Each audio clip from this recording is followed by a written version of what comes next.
The sun beat down on Harmony Gulch, baking the dusty streets and the hopes of its residents into a brittle crust. It hadn't rained properly in months, and the crops were failing.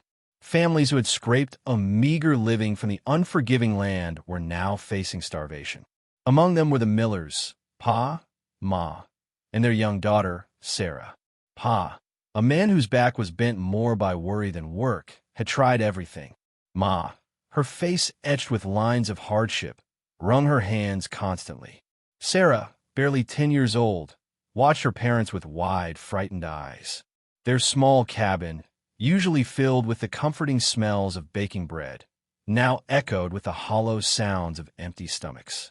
Pa had sold their cow, their chickens, even Ma's prized quilt, but it wasn't enough. The storekeeper, a man named Jedediah, had offered them a loan, but the interest was crippling. They were trapped. One sweltering afternoon, Pa called Sarah and Ma into the cabin. His voice was heavy with shame. We got no choice," he stammered, avoiding Sarah's gaze. Ma started to cry, a silent stream of tears rolling down her weathered cheeks. Sarah didn't understand at first. Pa's words were mumbled, and Ma's sobs muffled them further. But then she heard the word auction, and a cold dread washed over her. She looked from Pa to Ma, searching for an explanation, a denial. But their faces told her everything. The Millers were going to auction her off, not like a piece of furniture or a farm animal, but like she was nothing more than a way to survive. The thought burned in Sarah's chest, hotter than the desert sun. She wanted to scream, to run away, to disappear. But she was trapped, just like her parents, trapped by poverty and desperation in a land that seemed determined to break them all. She knew in her heart this was the worst day of her life, a day that would forever change everything she thought she knew about her family, about right and wrong, and about the harsh realities of the world. The day of the auction dawned even hotter than the last. Sarah hadn't slept. Her stomach churned with anxiety. Ma had tried to comb her hair and dress her in her best, though faded and patched, dress, but Sarah felt like she was being prepared for slaughter. The town square, usually quiet, was bustling with activity. Wagons lined the perimeter, and people milled about, their faces a mixture of curiosity and morbid interest. Sarah clung to Ma's hand as they walked towards the makeshift stage, a rickety wooden platform erected in front of the saloon. Pa stood to the side, his shoulders slumped, his gaze fixed on the ground. He couldn't bring himself to look at Sarah. Jedediah, the storekeeper, was already on the stage, adjusting his spectacles and clearing his throat. He was the auctioneer, eager to facilitate this terrible transaction. Sarah's heart pounded in her chest as Jedediah began to speak. His voice boomed across the square, announcing the reason for the auction, painting a picture of the Millers' desperate plight. He spoke of Sarah's good health and willingness to work, as if she were a prize-winning mare. The crowd was a sea of faces, some familiar, some not. Sarah saw Mrs. Henderson, the baker, who always gave her a cookie when she visited the store. Mrs. Henderson looked away, her face etched with pity. She saw Billy Johnson, the boy who always teased her at school. He smirked, a cruel glint in his eyes. Then the bidding began. A low murmur rippled through the crowd as men started to call out numbers. Sarah squeezed Ma's hand tighter, her knuckles white. Each bid felt like a blow, a confirmation that her life was no longer her own. She was an object, a commodity, being bartered and sold to the highest bidder. She closed her eyes, wishing she could disappear, wishing this was all just a terrible nightmare. The sounds of the auction faded into a confusing jumble. The heat of the sun became unbearable, and Sarah felt like she might faint. This was it. This was the day her life changed forever, and she had no control over what would happen next. Away from the immediate bustle of the auction, leaning against a weathered post of the saloon's porch, stood Caleb. He was a man etched by the sun and sorrow, his face lined from years of hard work and the recent loss of his wife to a fever. He hadn't intended to come to the auction. He'd heard whispers about it in town, felt a pang of sympathy for the young girl, but told himself it was none of his business. Yet here he was, drawn by a morbid curiosity, perhaps, or maybe a flicker of something he couldn't quite name. He watched the proceedings with a detached air, his blue eyes, usually filled with a quiet warmth, now clouded with a deep sadness. The sight of the young girl on the stage, her small frame trembling, stirred something within him. He remembered his own Mary, gone too soon. Mary had possessed the same innocent spirit, the same bright hope that seemed to radiate even in the darkest of times. Seeing Sarah up there, vulnerable and scared, was like a painful echo of his own loss. Caleb was a simple man, a farmer who had carved out a life for himself and Mary from the unforgiving land. He wasn't wealthy, but he was honest and hardworking. Since Mary's death, his small farm had felt empty, the silence deafening. He spent his days lost in labor, trying to outrun the grief that threatened to consume him.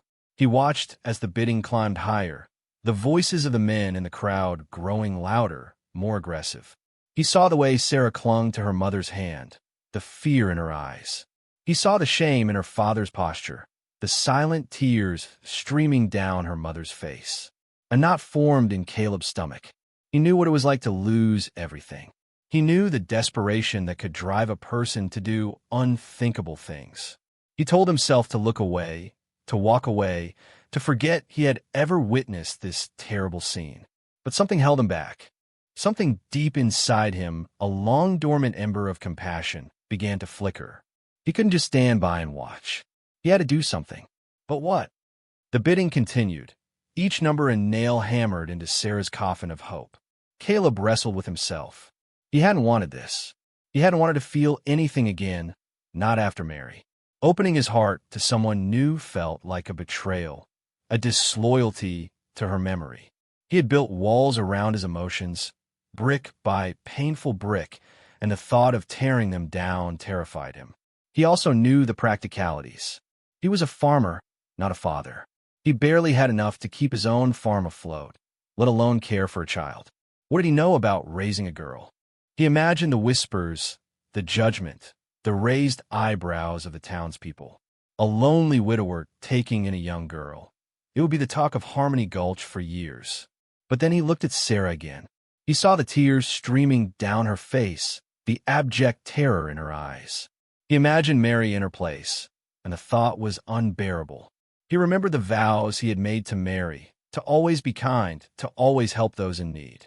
He remembered her gentle spirit, her unwavering belief in the goodness of people. He thought about his empty farmhouse, the silent meals, the long, lonely nights. He had been living like a ghost for the past year, going through the motions but never truly living. Maybe, just maybe, helping Sarah could also help him. Maybe it could bring some light back into his dark world. The bidding was reaching its peak.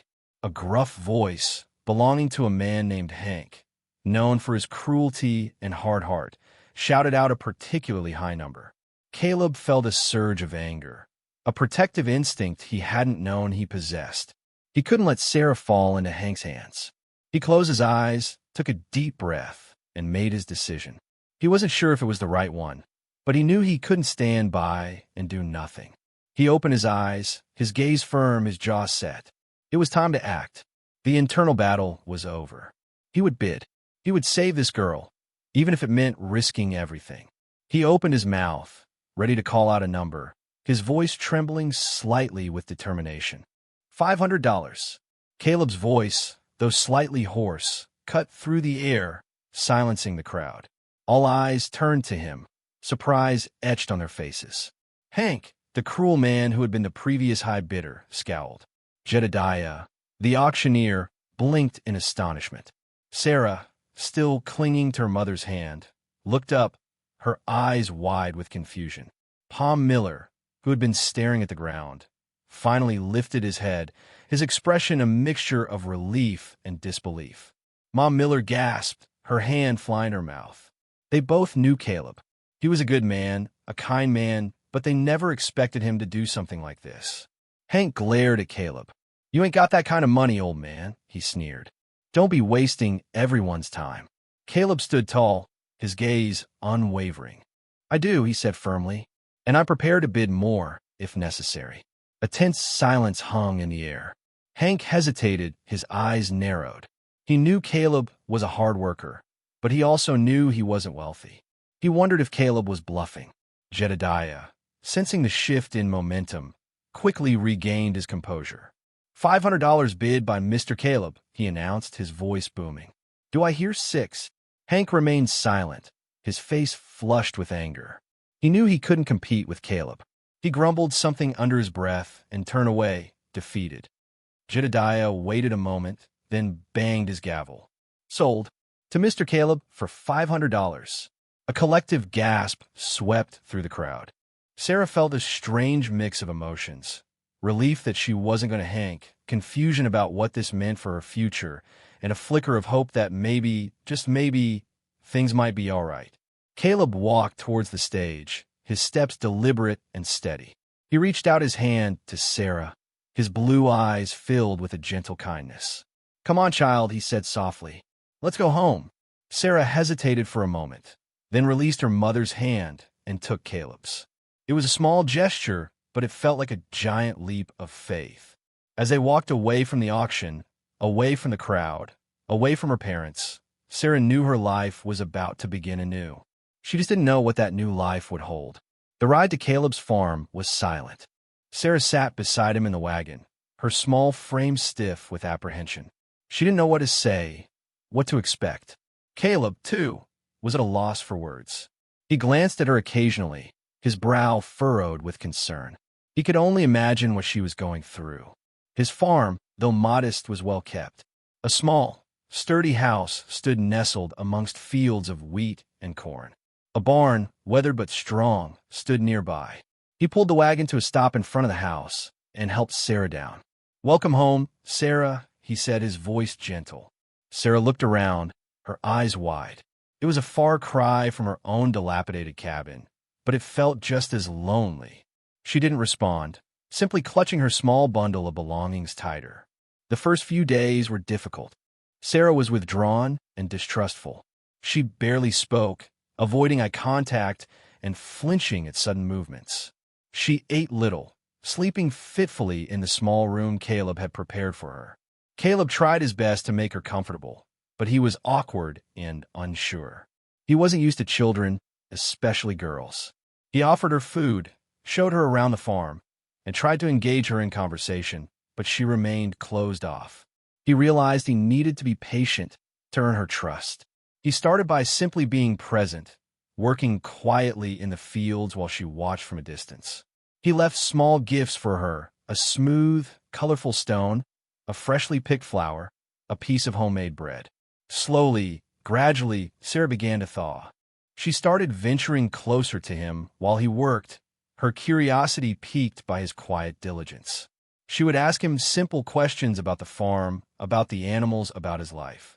Caleb answered patiently, sharing stories about his past, about Mary, about his hopes for the future. He didn't push her to talk about her own experiences, knowing that she would open up when she was ready. He understood that he couldn't replace her parents, that he couldn't erase the pain she had endured, but he could offer her a safe haven, a place where she could heal and grow, a chance to build a new life. And that, he realized, was all he could do. It was a start. One afternoon, a fierce thunderstorm rolled in, catching Caleb and Sarah by surprise. They were in the far field, tending to the corn, when the sky turned a menacing shade of gray and the wind began to howl. Caleb quickly ushered Sarah towards the barn, but before they could reach it, a bolt of lightning struck a nearby tree, sending splinters flying. Sarah screamed and stumbled, falling to the ground. Caleb rushed to her side, his heart pounding in his chest. "Sarah, are you all right?" he asked, his voice filled with concern. Sarah was shaken but unharmed. However, a fire had started near the base of the tree, and the wind was whipping the flames towards the barn, where the animals were sheltered. Caleb knew he had to act fast. He grabbed a bucket and ran towards a well, but the wind was so strong that it was difficult to draw water. Sarah, seeing the danger, didn't hesitate. She ran to the house, grabbed every bucket and pot she could find, and began filling them with water from the rain barrel. She then ran back to the fire, working alongside Caleb to douse the flames. Despite the storm and the chaos, Sarah remained calm and focused. She didn't complain, she didn't cry. She simply worked tirelessly to help Caleb save the barn and the animals. Finally, after what seemed like an eternity, they managed to extinguish the fire. Exhausted and soaked to the bone, they stood side by side, watching the rain continue to pour down. Caleb looked at Sarah, his eyes filled with admiration. He had underestimated her. He had seen her as a fragile, scared little girl, but she had proven to be strong and resilient. "You were amazing, Sarah," he said, his voice filled with gratitude. "You saved the barn." Sarah blushed, her eyes shining with pride. "We saved the barn," she corrected, a small smile playing on her lips. In that moment, something shifted between them. Caleb saw Sarah not just as a child he had rescued, but as a partner, a friend, a valuable member of his farm. And Sarah saw Caleb not just as a savior, but as someone she could trust, someone she could rely on. The shared experience of facing danger together had forged a bond between them, a bond that would only grow stronger with time. The storm had passed, but the spark of connection it ignited would remain. The weeks that followed brought a quiet rhythm to their lives. Caleb taught Sarah how to tend the garden, how to milk the cow, how to mend fences. He shared his knowledge of the land, the seasons, the ways of the animals. Sarah, in turn, brought a lightness to Caleb's days that he hadn't felt since Mary's passing. She filled the house with laughter, with questions, with a youthful energy that chased away the shadows of his grief. They worked side by side in the fields, their conversations growing longer and more comfortable. Sarah would tell Caleb stories about her life before the auction, about her friends, her dreams, her favorite things. Caleb would listen patiently, offering words of encouragement and support. He never pried, never judged, simply allowed her to share what she felt comfortable sharing. As Sarah blossomed, so too did Caleb. He found himself smiling more, laughing more, looking forward to each new day. He started taking pride in his appearance, mending his clothes, shaving regularly. He even started whistling again, a habit he had abandoned after Mary's death. He realized that Sarah wasn't just filling a void in his life. She was bringing something new, something vibrant, something he hadn't even known he was missing. He started thinking of her not just as a responsibility, but as a companion, a friend, someone he genuinely cared about. Sarah, too, felt a growing affection for Caleb. She appreciated his kindness, his patience, his unwavering support. She saw him as a protector, a teacher, a father figure. She felt safe with him, loved by him, valued by him. She began to help him with chores without being asked, taking initiative and showing a genuine interest in the farm. She learned to cook, to bake, to sew, eager to contribute to their shared life. Their relationship wasn't perfect. They still had their disagreements, their moments of frustration, their challenges to overcome. But they faced them together with honesty, respect, and a growing understanding of each other's needs. They were building a family, not by blood, but by choice, by love, by a shared commitment to creating a better future. And as the seasons changed, as the crops grew, as the farm prospered, so too did their bond, solidifying into something strong, something lasting, something truly special. Despite the happiness they found on the farm, whispers followed Caleb and Sarah whenever they went into town. Some folks admired Caleb's generosity, seeing him as a good man who had taken in an orphan. But others were less charitable, their tongues wagging with gossip and suspicion. "It ain't natural," Mrs. Henderson, the baker, whispered to a friend as Caleb and Sarah walked past her store. A grown man living alone with a young girl. "It just ain't right." Billy Johnson, the boy who had smirked at the auction, continued to taunt Sarah whenever he saw her. "Hey, auction girl," he would shout, his friend snickering behind him. "How much did Caleb pay for you?" Caleb tried to shield Sarah from the worst of the gossip, but he couldn't protect her from everything. She would often come home with tears in her eyes, her spirit bruised by the cruel words of others. He tried to explain to her that some people were simply small-minded and mean, that their opinions didn't matter. But it was hard for a young girl to ignore the judgment of her community. The town's preacher, a stern man named Reverend Thompson, also expressed his concerns about Caleb and Sarah's living arrangement. He visited Caleb at the farm, offering unsolicited advice and thinly veiled criticisms. "Caleb," he said, his voice grave, "I admire your compassion, but I fear you are setting a bad example for the community. A young girl needs a mother, a proper home, not just the care of a bachelor farmer." Caleb bristled at the implication that he was somehow unfit to care for Sarah. He defended his actions, arguing that he was providing her with a safe and loving home. Reverend Thompson remained unconvinced.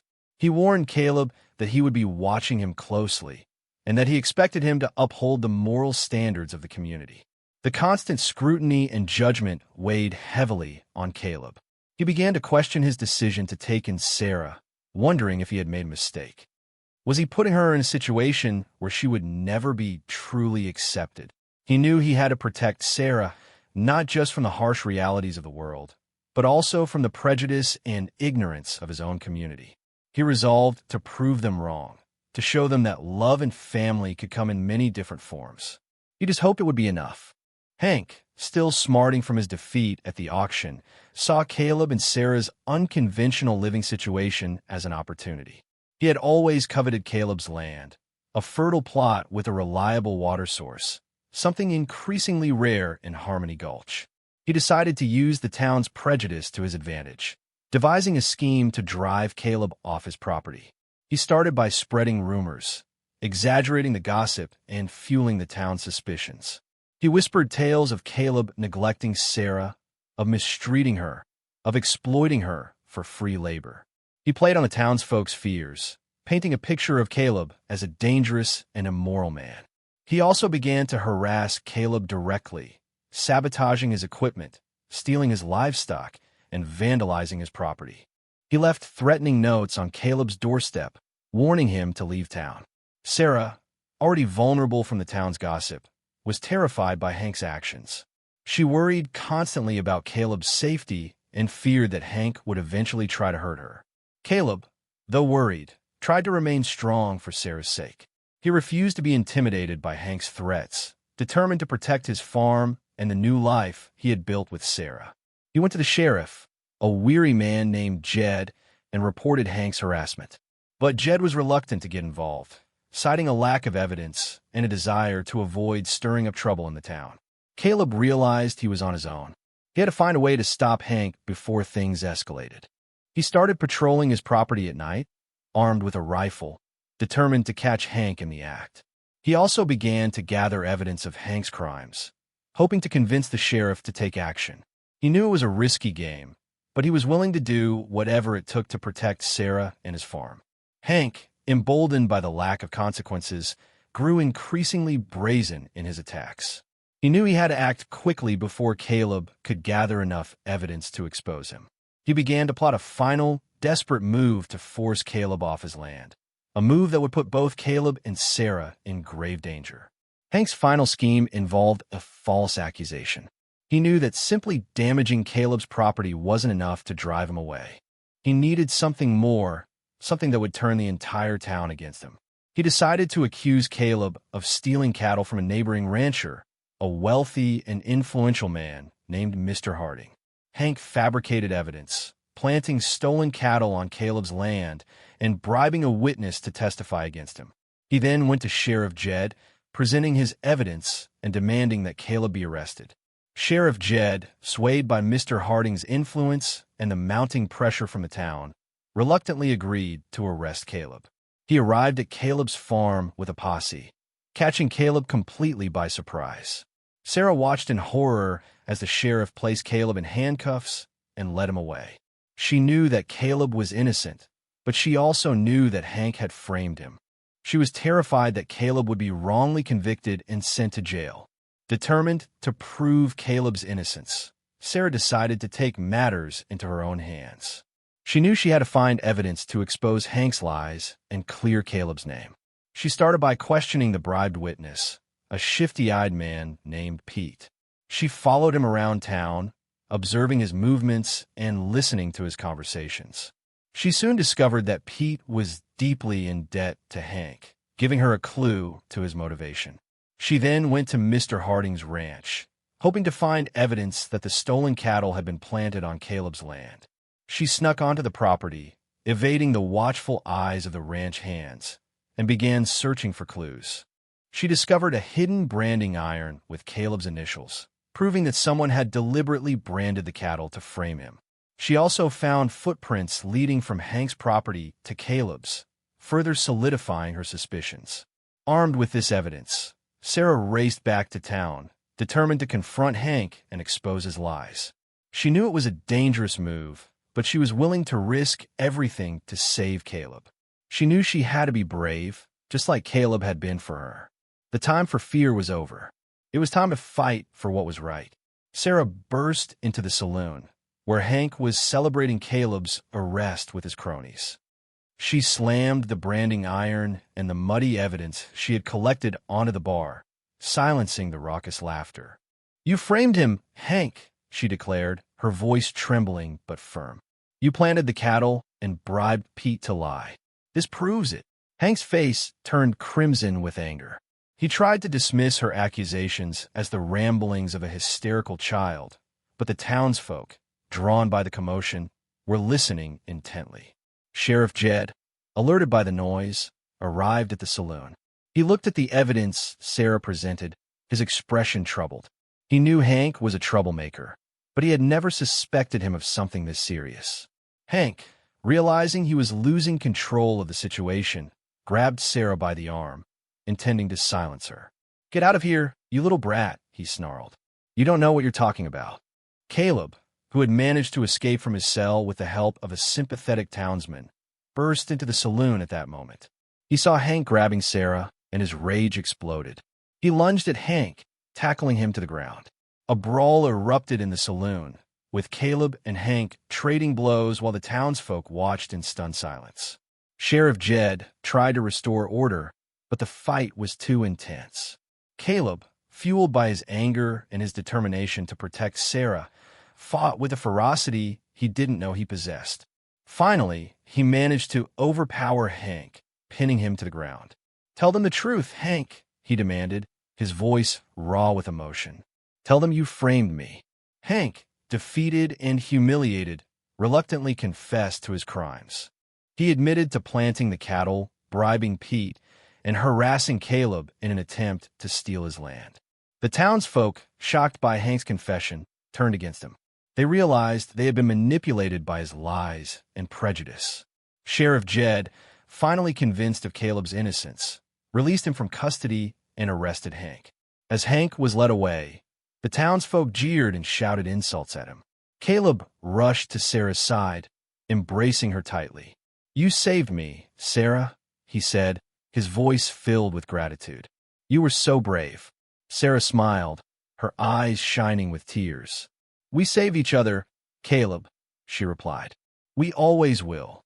In the aftermath of Hank's confession, the town of Harmony Gulch underwent a transformation. The townsfolk, ashamed of their prejudice and their willingness to believe Hank's lies, rallied around Caleb and Sarah. Mrs. Henderson, the baker, brought them a freshly baked pie, apologizing for her earlier gossip. Billy Johnson, the boy who had taunted Sarah, offered a sincere apology and vowed to defend her from anyone who tried to hurt her.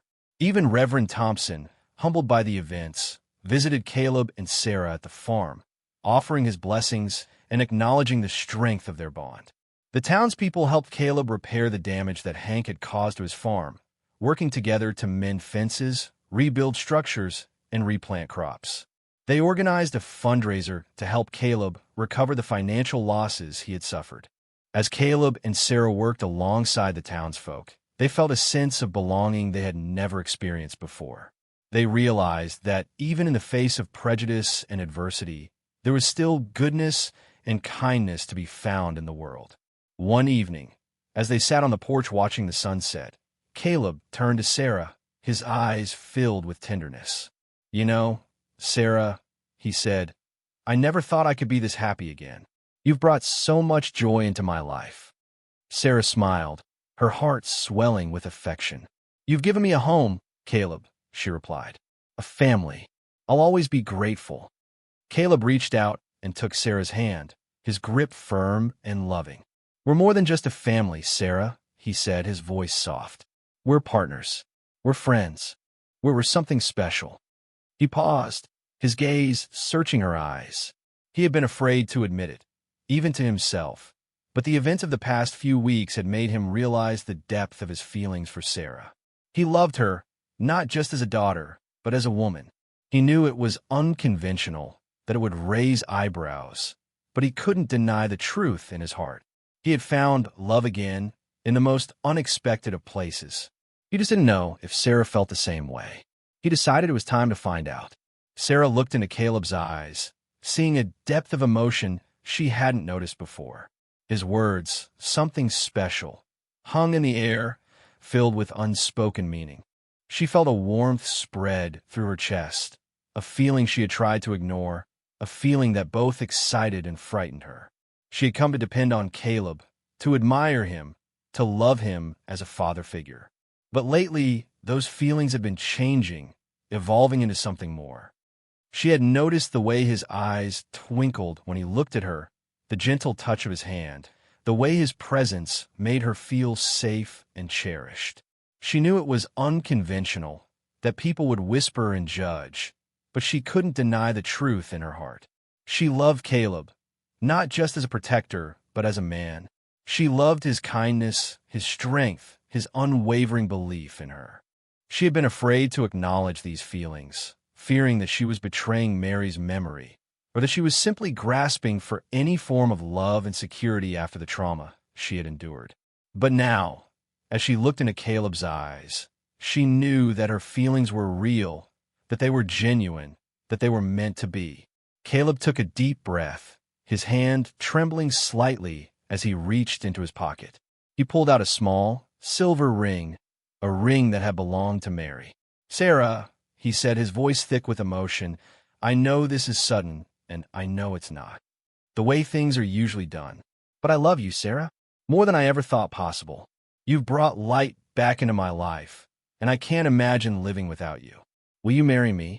Sarah's eyes filled with tears, but this time they were tears of joy. She had dreamed of this moment, but she never thought it would actually happen.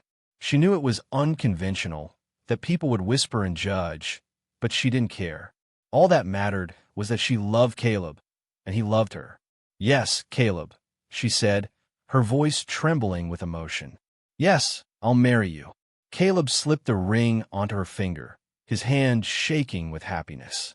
He pulled her close and kissed her, a kiss that sealed their love, a kiss that defied societal expectations, a kiss that promised a lifetime of happiness. They knew that their decision wouldn't be easy, that they would face challenges and criticism, but they were prepared to face them together with love, with courage, and with unwavering faith in their bond. They went to Reverend Thompson, expecting disapproval and judgment. But to their surprise, the Reverend offered his full support. He had witnessed the transformation in Caleb and Sarah's lives, the strength of their love, and the positive impact they had had on the community. "Love comes in many forms, my children," he said, his voice filled with compassion. "And what you have is a true gift. I am honored to unite you in marriage." They also sought the blessing of Sarah's parents. They found them living in a small, humble cabin on the outskirts of town, still struggling to make ends meet. Sarah's parents were initially hesitant, fearing that Sarah was too young, that Caleb was too old, that their relationship was somehow wrong. But Sarah, with tears in her eyes, pleaded with them to understand. "I love him, Ma," she said, her voice filled with sincerity. "He's the kindest, most loving man I've ever known. He's given me a home, a family, a future. Please, give us your blessing." Pa Miller, seeing the genuine love in Sarah's eyes, finally relented. "If you're happy, Sarah," he said, his voice choked with emotion, "then we're happy for you." Ma Miller, still hesitant, offered a tearful embrace. "Just promise me you'll always take care of each other," she said. The wedding day dawned bright and sunny, a symbol of the new beginning that lay ahead for Caleb and Sarah. The entire town of Harmony Gulch turned out to celebrate their union. The church was decorated with wildflowers, and the air was filled with music and laughter. Sarah, radiant in a simple white dress that she had made herself, walked down the aisle on Caleb's arm. Reverend Thompson presided over the ceremony, his voice filled with warmth and sincerity. As Caleb and Sarah exchanged vows, they looked into each other's eyes, their hearts overflowing with love. As they were pronounced husband and wife, the townspeople erupted in cheers and applause. They had come to accept their unconventional love, to recognize the strength of their bond, and to celebrate their happiness. The reception was held at Caleb's farm, where the townspeople had prepared a feast of food and drink. There was dancing, singing, and laughter late into the night. As Caleb and Sarah danced beneath the stars, they knew that they had found their forever. They had overcome adversity, prejudice, and doubt, and had emerged stronger and more in love than ever before. They looked forward to a future filled with love, with laughter, with family, and with the simple joys of farm life. Sarah, who had once been auctioned off like a possession, had finally found the family she deserved, a family built on love, respect, and unwavering commitment. And as they looked out at their thriving farm, surrounded by their loving community, they knew that their future was bright, filled with hope, and overflowing with happiness. The end.